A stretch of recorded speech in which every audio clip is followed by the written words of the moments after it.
एक singing band है, singing group है, इसका नाम है बीटीएस। और वो अपने गानों में जैसे वो गाने गाते हैं वो बहुत ही फेमस है ऑल ओवर द कोरिया भी, साउथ कोरिया और इंडिया में भी, और बहुत सारे और भी देश है जहाँ पे उनके फैंस हैं, क्योंकि उन्होंने वाकई में ही कुछ अच्छे गाने गाए हैं। मैं पर्सनली उनके ज़्यादा गाने मैंने ना सुने हैं, ना मैंने उनके बारे में ज़्यादा जानता हूँ, ना कोई मैं उनका फ़ैन वगैरह हूँ। हाँ, मैंने एक आधे जो कोरियन ड्रामास देखे थे, जो वेब सीरीज जो अच्छी लगी थी, उनमें उनका मतलब गाने बैकग्राउंड म्यूजिक के तौर पे थे, और मेरे को बाद में ये चीज़ आभास हुई कि वो गाने उनके थे और वो बहुत ही बेहतरीन थे, जो जिस सिचुएशन में यूज़ हुए थे एकदम बेस्ट थे। पर मैं ये देख रहा हूँ कि जहाँ पे उनको उनके टैलेंट के लिए अप्रिशिएट होना चाहिए, लोगों को उन्हें अप्रिशिएट करना चाहिए कि उनके पास सिंगिंग टैलेंट इतना मस्त है और वो सिचुएशन के हिसाब से क्या गाना गाते हैं, वैसे उनको वो टैलेंट तो मिल नहीं रहा, वो अप्रिसिएशन तो मिल नहीं रहा। वो तो कोई बात नहीं, चलो लोगों की अपनी अपनी टेस्ट होता है, राय होती है, पर उल्टी की उन्हें हेट मिल रहा है। और वो हेट उनके गानों को लेकर नहीं मिल रहा कि भाई उन्होंने जो प्रोफेशनल काम किया है, चलो उसमें कोई उनकी कमी निकाल रहा हो, वो भी नहीं निकालनी चाहिए, बट कोई अगर क्रिटिसाइज़ कर रहा हो तब ठीक है, पर नहीं, वो हेट मिल रहा है उनको, वो कैसे दिखते हैं उसके बेसिस पे उन्हें लोग क्या क्या बोल रहे हैं। मैंने इंस्टाग्राम के बहुत सारे कमेंट्स देखे हैं जिनमें उनके ऊपर अलग अलग मीम्स बनाए हुए होते हैं, उनके बारे में अलग अलग बातें चल रही होती है, और कोई उन्हें गे कह रहा होता है, कोई उन्हें कह रहा होता है लड़की है, कोई कह रहा होता है ये तो दिखने में मर्द जैसे है ही नहीं, ये तो है ही नहीं मर्द। मतलब मैस्कुलिनिटी क्या होती है वो लोग उन पे थोप रहे हैं कि तुम जैसे दिख रहे हो, तुम जैसे हो, वो तुम मर्द नहीं हो, तुम मैस्कुलिन नहीं हो, बाकी जो मेरी डेफिनेशन है उसके हिसाब से तुम्हें मैस्कुलिन होना पड़ेगा। उसके बाद में वो हो रहे हैं रेसिज्म का शिकार, मतलब उनके साथ में भेदभाव हो रहा है कि कैसे वो दिख रहे हैं, क्योंकि वो उनके हिसाब से नहीं दिख रहे जैसे वो लोग चाहते हैं। तो ये चीज़ समझ नहीं आती कि आज हम इतने आगे बढ़ चुके हैं, इतना हमने ज्ञान ले लिया है जो हमको लगता है, और हमें इतनी भी समझ नहीं आई है ह्यूमन सिविलाइजेशन में कि अगर कोई एक बंदा जैसा भी है वो अगर वैसा है तो उसमें मेरे को दिक्कत क्यों होनी चाहिए। मैं उस बंदे को सिर्फ वो कैसा दिख रहा है, मेरे से वो थोड़ा सा अलग दिखता है, तो इसका मतलब कि मैं मर्द हूँ, मेरे दाढ़ी आती है, मेरे मतलब बॉडी आती है, तो मैं हूँ मर्द, और वो सामने वाले की वो चीज़ें नहीं है, और वो अपने तरीके से खुद के वे में अलग ढंग से मतलब जी रहा है, अलग ढंग से खुद को प्रेजेंट कर रहा है, तो वो मर्द नहीं है। को ये चीज़ समझनी ज़रूरी है कि इस दुनिया में डिफरेंट कल्चर्स होते हैं, हर जगह का एक अपना अपना कल्चर होता है। तुम्हें अगर मुझे रखनी बहुत है पसंद तो वो अच्छी बात है, पर अगर सामने वाले का कल्चर वैसा नहीं है और वो जिस कल्चर में रह रहा है, और अगर वो वहाँ पे कल्चर भी उसका है फिर भी उसको वैसा रहना नहीं पसंद है, तो उसमें क्या ही दिक्कत है। सिर्फ तुम्हारी दाढ़ी उग रही है, सिर्फ तुम बॉडी बना रहे हो, उससे तुम मर्द नहीं बन जाते हो। मर्द की जो तुम्हारी डेफिनेशंस है ना, वो दूसरे पे थोपना बंद कर दो, क्योंकि अगर तुम्हारे पास पेनिस है और अगर तुम्हारे पास हॉर्मोन्स है और तुम्हारी मतलब फीलिंग्स है अंदर से कि तुम मेल हो, तो तुम मेल हो। उसके अलावा तुम्हें कोई भी सर्टिफिकेट और कोई भी कॉन्ट्रैक्ट नहीं चाहिए जो तुम माँ के पेट में पैदा हुए होगे कि तुम मर्द हो या नहीं हो। जो तुम्हारी डेफिनेशंस है मेल को लेके, मर्द को लेके, वो इतनी तुमने लिमिटेड कर दी है कि अब उसके दायरे से बाहर निकल के अगर कोई और वे में अगर दिखना चाहे या फिर दिख रहा है तो तुम्हें वो मर्द ही नहीं लग रहा है। इतनी इनसिक्योरिटीज तुम्हारे अंदर है भरी पड़ी कि तुम्हें मर्दानगी दाढ़ी में, बॉडी में कैसे मतलब ना हो, उसमें तुम्हें देखनी पड़ रही है। बल्कि अगर तुम्हें ये मानना है कि तुम कैसे मर्द हो, तुम्हारी मतलब कैसे तुम हो अंदर से इंसान, तुम्हें उस पर फोकस करना चाहिए। हमारे पास इंडियन फिलॉसफी है, पर फिर भी हमें ये नहीं समझ में आ रहा है इंडियन फिलॉसफी में हर फिलोसफिकल थॉट्स ने, हर फिलोसफिकल स्कूल ने, बहुत सारे फिलोसफर्स ने ये बातें शेयर की है कि जो शरीर है ना, ये जो देह है ना, ये नहीं है हम ना ये शरीर है ना ये माइंड है, हम वो चेतना है अंदर जो रह रही है। और फिर भी हम दूसरे को सम्मान और दूसरे को अपमान जो करना होता है वो हम शरीर के बेसिस पे करते हैं, थोबड़े के बेसिस पे करते हैं। और वो भी हमारे स्टैंडर्ड्स देखो, डबल स्टैंडर्ड्स, कौन कैसे अच्छा है, कौन कैसा अच्छा नहीं है, कौन कैसे अच्छा दिख रहा है और कौन बुरा दिख रहा है, इसका फैसला भी हम कैसे करते हैं।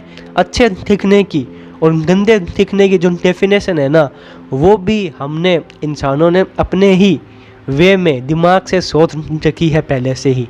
और हम ये नहीं सोच रहे हैं कि ये जितने भी रूल्स, जितने भी चीज़ें, जितने भी आइडियाज़ ये हम इंसानों ने बना रखे हैं।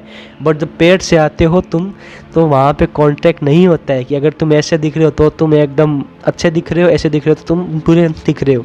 तो बुरे दिखने का आइडिया और अच्छे दिखने का आइडिया ये हमारे दिमाग ने बनाया है। बट असलियत में तुमको भी ये चीज़ है नहीं पता कि कौन सी ब्यूटी एकदम परफेक्ट ब्यूटी है। ये हो सकता है कि जिस चीज़ को तुम एकदम ख़राब मान रहे हो वो सबसे ब्यूटीफुल हो।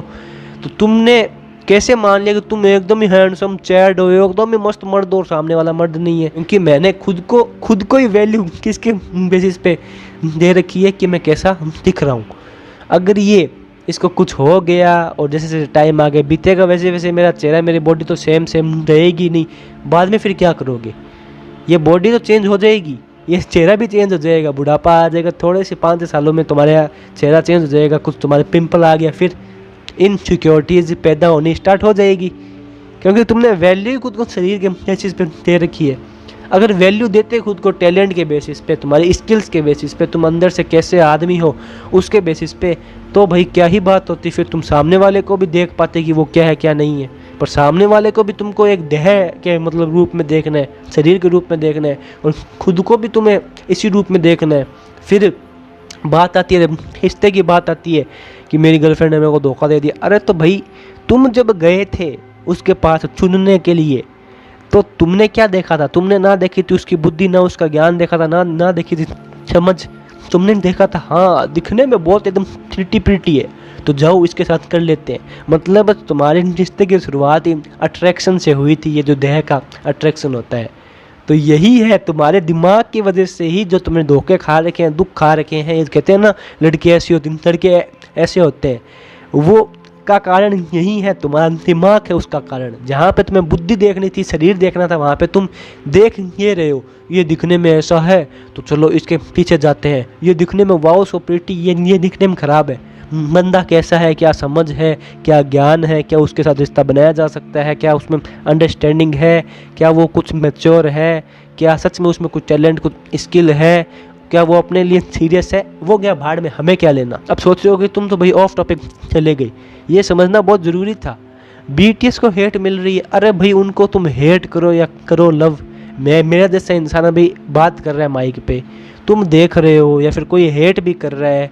हम लोग बस ना बातें कर सकते हैं। अगर मैं एक बात बताऊं तो फिर भी हम कोशिश कर रहे हैं कुछ ना कुछ करने की अपने मतलब लाइफ में, बट लिटरली उनसे लोग इंस्पायर हो रहे हैं। मैं उनका फ़ैन नहीं हूँ, बट मेरे को इतना पता है कि जितना मैंने जाना है, जितना मैंने उनके गानों को समझा है, पर है उनमें कुछ ऐसी बात, उनके टैलेंट में कुछ ऐसी बात है। अब उनकी पर्सनल लाइफ क्या है क्या नहीं है उसमें मेरे को जाना नहीं है, क्योंकि ना मैं उनको जानता ना कोई बात। पर मेरे को एज अ प्रोफेशनल आर्टिस्ट उसमें क्या बुराई है? अगर उसमें तुम्हें कोई बुराई दिख रही है तो उसको क्रिटिसाइज कर लो।